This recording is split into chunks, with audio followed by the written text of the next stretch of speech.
बिस्मिल्लाहिर्रहमानिर्रहीम अस्सलाम वालेकुम वरहमतुल्लाहि वबरकातुहू and welcome back to my channel. Welcome back to the new video. अच्छा, आज मैं आप लोगों के से जो बात करने वाली हूँ ना, हमारे अंदर वही चीज़ की कमी है। हमारे अंदर तवक्कल की जो कमी है, हम इतना ही हम खुद पे हावी कर लेते हैं, हम भरोसा नहीं रखते कि अल्लाह पाक है ना, वो सब सही कर लेगा।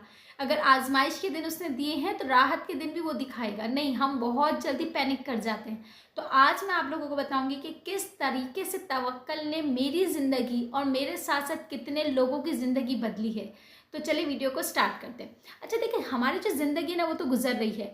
मसले मसाइल खुशियाँ, देखिए ये ज़िंदगी का हिस्सा है, आते हैं जाते हैं, चलता रहता है, ठीक है ना। इससे ज़िंदगियाँ नहीं रुकती है। लेकिन जो मेन चीज़ जो हमारी ज़िंदगी में हम चाहते हैं ना, वो है सुकून। वो सुकून एक ऐसी चीज़ है जिससे हम अगर कम भी खा रहे होंगे ना, लेकिन हमें सुकून होगा तो हमें अपनी ज़िंदगी अच्छी लगेगी। और अगर सुकून ही नहीं होगा ना, तो आप महल में भी रह रहे होंगे ना, तो आपको महल काटने को दौड़ेगा। वो आप बोलोगे यार उस गरीब की झोपड़ी अच्छी, एटलीस्ट वो खुशबाश सुकून में तो है। मेरा महल किस काम का अगर मेरे महल के अंदर परेशानियां ही परेशानियां हैं, दुख ही दुख है, ठीक है ना। ये इंसान की ज़िंदगी का है, हिस्सा है। और देखिए सबसे बड़ा जो एक पॉइंट आता है, जब हम बड़े हो रहे होते हैं तो हमारे माँ बाप हमें समझाते हैं कि देखो ये करोगे तो ऐसा हो जाएगा, वो करोगे तो वैसा हो जाएगा। अब हमारे दिमाग में क्या है, नेगेटिविटी आ जाती है कि यार देखो मैंने अगर कहीं पैसा इन्वेस्ट किया और डूब गया तो देखो नुकसान होगा। या मैं अगर बाहर जाऊँ और वहाँ मैं सेटल नहीं हो सकी तो मुझे फिर से पाकिस्तान लौटना पड़ेगा। मैं यहाँ जॉब के लिए अप्लाई करूँगी और अल्लाह ना करे मुझे नहीं हुई तो मेरी तो पुरानी जॉब भी चली जाएगी। मीन्स हम कुछ अच्छा करने से पहले साथ में अपना नेगेटिव पॉइंट रख ही रहे होते हैं। ये इसमें कुछ गलत नहीं है, ठीक है ना। हमारे माँ बाप हमारे भले के लिए हमें समझाते हैं, लेकिन ये नेगेटिविटी हमारे अंदर क्या किस चीज़ को जन्म देती है, मैं आज आप लोगों को वो बताती हूँ। और मैंने अपनी ज़िंदगी के इतने अहम अहम मसले किस तरीके से तवक्कल से हल किए, वो भी मैं आप लोगों को मैं बताती हूँ। देखिए, इंसान जब थक जाता है ना, तो इंसान को चाहिए कि जब सब थक जाए, कुछ इसको हासिल नहीं हो रहा है, वो थक गया है, चारों दरवाजे बंद है, तब वो सुकून रखे, अपने दिल को इत्मीनान दे, अपने दिमाग को इत्मीनान दे और साथ में बोले या अल्लाह मैंने ये मामला तेरे पे छोड़ा। फिर देखो आपको बोलते ही कितना सुकून आ जाएगा, ठीक है ना।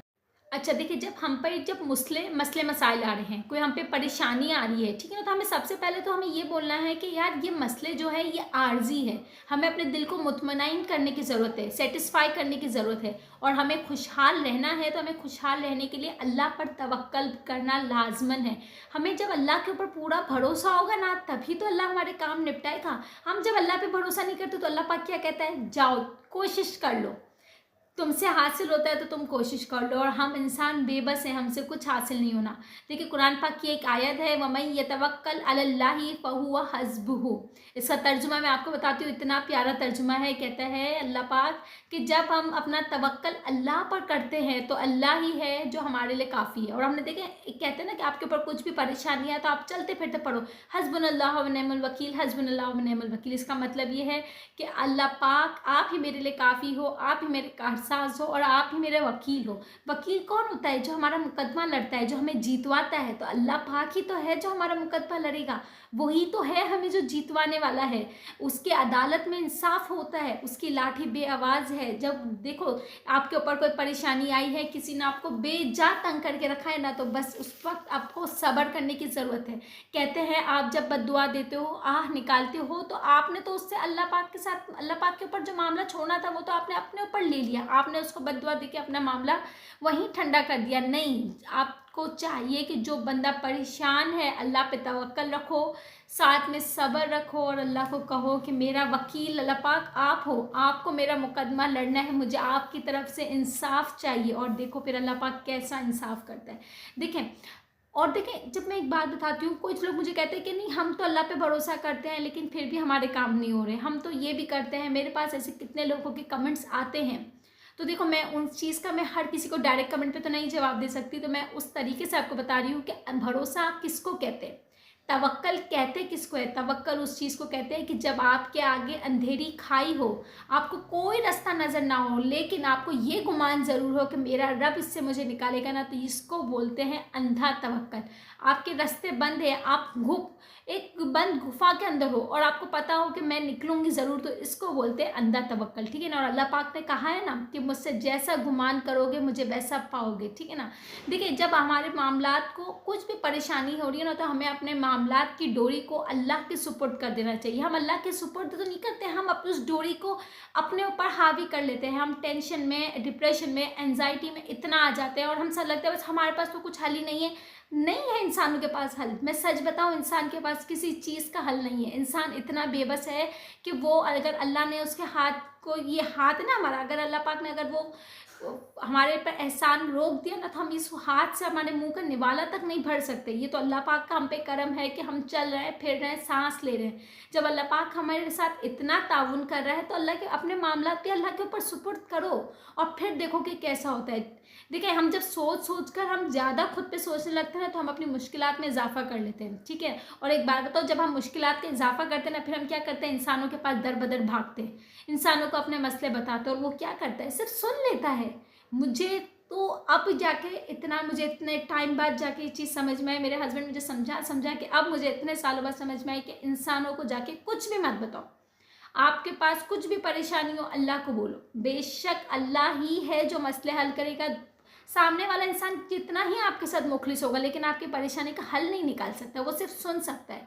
तो इससे बेहतर है कि जो सुन के हल निकाले, आप उसको बताओ। आपके ऊपर कोई परेशानी आए, आप अल्लाह पर तवक्कल रखें, जा नमाज बिछाओ, जा नमाज बिछाकर आप अल्लाह के आगे बोलो। जब आप उससे अपना दिल हल्का करोगे ना, तो वो सुनेगा तो सही, बदले में आपके लिए हल भी निकालेगा। ठीक है ना। और देखिए, जब हम अल्लाह से मांगते हैं तो अल्लाह पाक हमें उसी वक्त सुकून दे देता है। जब आप अल्लाह के आगे जा नमाज पे आते हो ना, फिर बेशक आपके मसले 2-4 दिन बाद हल होंगे, महीने बाद हल होगा। ठीक है ना। जब अल्लाह को आपके लिए बेहतर लगेगा तब हल होगा, लेकिन सुकून जो है ना, वो अल्लाह पाक आपको उसी वक्त नवाज देगा। ठीक है ना। सुकून चाहते हो ना, तो अल्लाह के आगे झुक जाओ, अल्लाह के आगे ऐसे मांगो जैसे अल्लाह को लगे कि भाई आप तो इतने बेबस हो, अल्लाह के अलावा आपके पास तो कोई है ही नहीं। मैं जब अल्लाह के पास अपना दिल हल्का करती हूँ, मैं ये बोलती हूँ, अल्लाह मैं बेबस हूँ, मेरा यहाँ कोई नहीं है, ना मेरा कोई रिश्तेदार है यहाँ पे, ना कुछ है। मैं बस अल्लाह तेरे सहारे यहाँ पे आई हूँ, और अल्लाह तुझे ही मेरा साथ देना है, तुझे ही मेरा हर रिश्ते बन के खड़ा रहना है। और अल्लाह पाक हमेशा हमेशा साथ देता है। हर मुसलमान, हर इंसान का अल्लाह पाक साथ देता है, क्योंकि वो अल्लाह पाक हमसे 70 माओ गुना प्यार कर रहा होता है। ठीक है ना। देखिए, अब मैं आप लोगों को एक स्टोरी समझाती हूँ। उस स्टोरी से, एक नहीं 2 स्टोरी से इंशाल्लाह कोशिश करती हूँ आपको बता दूँ इस वीडियो में। इसके बाद आपको इतना तवक्कल आ जाएगा, आपकी जो तवक्कल की जो रस्सी है ना, वो इतनी मजबूत हो जाएगी। ठीक है ना। और फिर इंशाल्लाह जब तवक्कल मजबूत होता है ना, तो फिर रास्ते भी जल्दी निकलते हैं। जब हमारा ईमान डगमगा रहा होता है ना, तो हमारी परेशानियां भी हमें लंबी लगने लगती। अच्छा जी, जो स्टोरी मैं आपको शेयर कर रही हूँ, वो स्टोरी है एक लड़की की, जिस लड़की का सफ़र अपनी माँ के घर से शुरू होता है और तलाक तक पहुँच जाता है। ठीक है ना। तो वो स्टोरी है, और जो उसने तवक्कल रख के जो अपना घर आबाद किया, वो कैसे किया, वो मैं आप लोगों को बताती हूँ। देखें, अब जो लड़की की मैं कहानी शुरू कर रही हूँ, उससे बहुत सारे लोग रिलेट करेंगे, उससे मैं भी रिलेट करूँगी कि हाँ, मेरी भी ऐसी मिलती जुलती कहानी, हर लड़की की ऐसी मिलती जुलती कहानी होती है, जहाँ उसको इतना सेक्रीफाइस, इतना सब्र करना पड़ता है, और जब उसका सब्र अल्लाह पाक देख के खुश हो जाता है ना, तो फिर उसके दिन फेर देता है। तो यही एक लड़की की कहानी है। तो चले सुनते हैं। देखिए, एक लड़की है, अच्छा, वो रहती है कराची से कोई दूसरे शहर शिफ्ट हुई। ठीक है ना। लाजमी जहाँ इसका रिश्ता तय हुआ, वो दूसरे शहर, आई थिंक वो भावलपुर वगैरह में शिफ्ट हुई।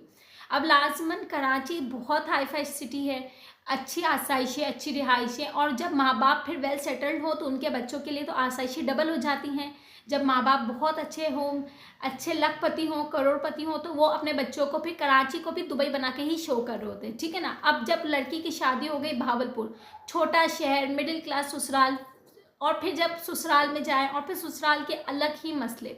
अब ससुराल के मसले इस तरीके से कि भाई सास है वो जीने नहीं दे रही है। और जब लाजमन एक बात मैं बताऊँ, देखिए, अगर सास नहीं भी तंग करे, कोई घर वाले ससुराल वाले परेशान ना भी करें, तो भी एक लड़की को एडजस्ट होने में बहुत परेशानी होती है। और फिर तब जब वो एक अच्छे हाई फाई सिटी से, एक अच्छे वेल सेटल्ड घर से होकर मिडिल क्लास में आए। देखिए, माँ बाप की भी गलती नहीं, वो तो चाहते थे अच्छे लोगों से मिले, ताकि मेरी बेटी की ज़िंदगी ख़राब ना हो जाए, मेरी बेटी की ज़िंदगी परेशानी में ना हो जाए।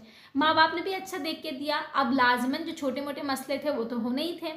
ऐसे मसले करते करते यहाँ तक बात पहुँच गई, कुछ शोहर की तरफ से परेशानी, तो कुछ ससुराल की तरफ से परेशानी, कुछ लाजमन खुद मज़ा ना आना, क्योंकि कराची से फिर आ गई वो दूसरे छोटे शहर, फिर इसलिए भी मज़ा ना आना कि हाँ, वो अच्छे खासे पैसे वाले घर से आ गई मिडिल क्लास में, जहाँ आसाइशों के लिए थोड़ी कुर्बानी देनी पड़ती।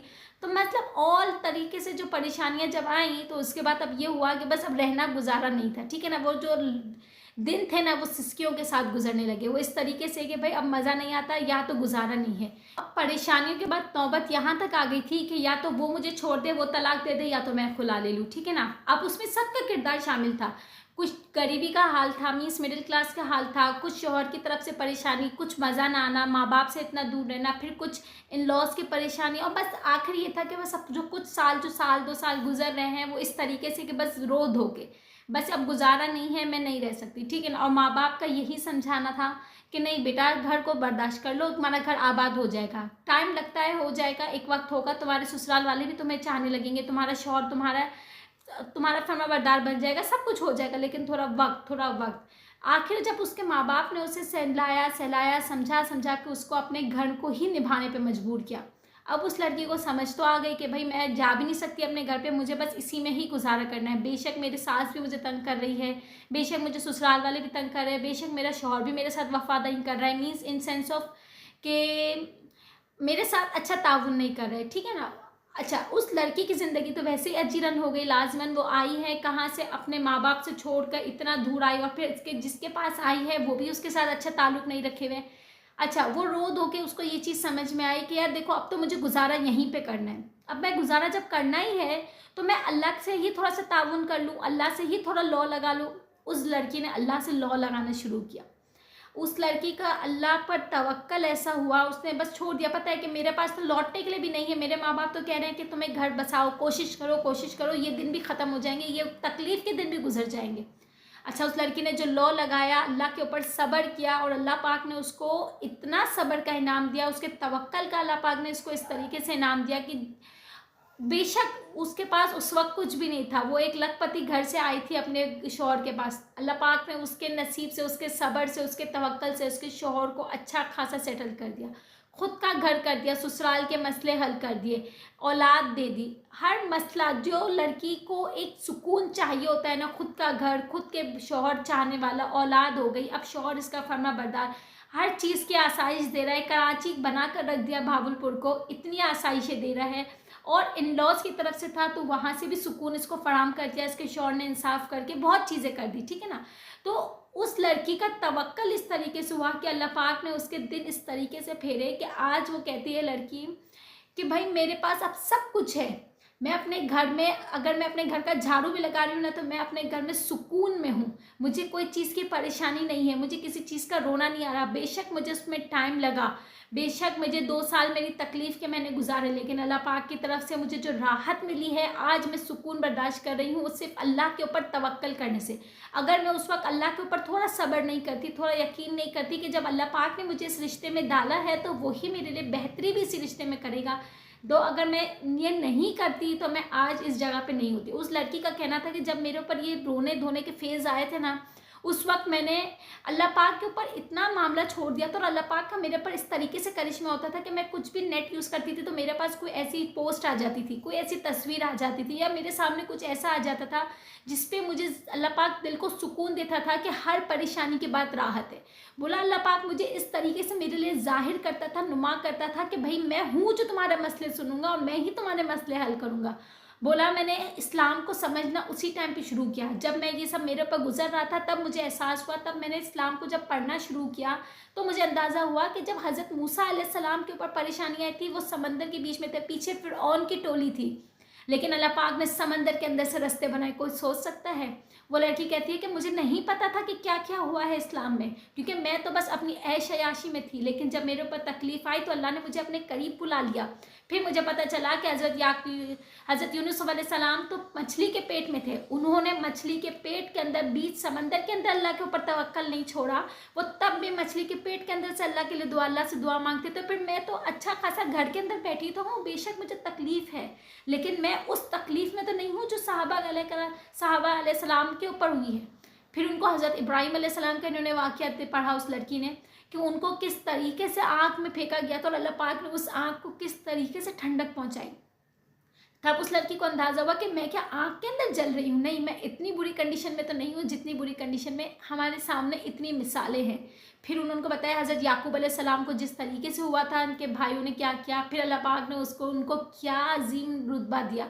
कहाँ उनको, जहाँ जिस जगह उन तकलीफ़ में थे उनको बेचा गया, इनके भाइयों ने कुएं में फेंक दिया, वहाँ की अल्लाह पाक ने उनको सल्तनत नवाज दी। तो ये चीज़ें पढ़ पढ़ कर समझ आना शुरू हुई कि देखो अल्लाह पाक अपने पसंदीदा बंदों को ही तो आजमा रहा है, और उस आजमाइश में हमें करना क्या है, उस आजमाइश में हमें तवक्कल ही तो करना है। हम इसी चीज़ की तो कमी कर जाते हैं। देखो मेरी बहनों, समझने की कोशिश करो, अल्लाह के ऊपर अंधा तवक्कल कर दो।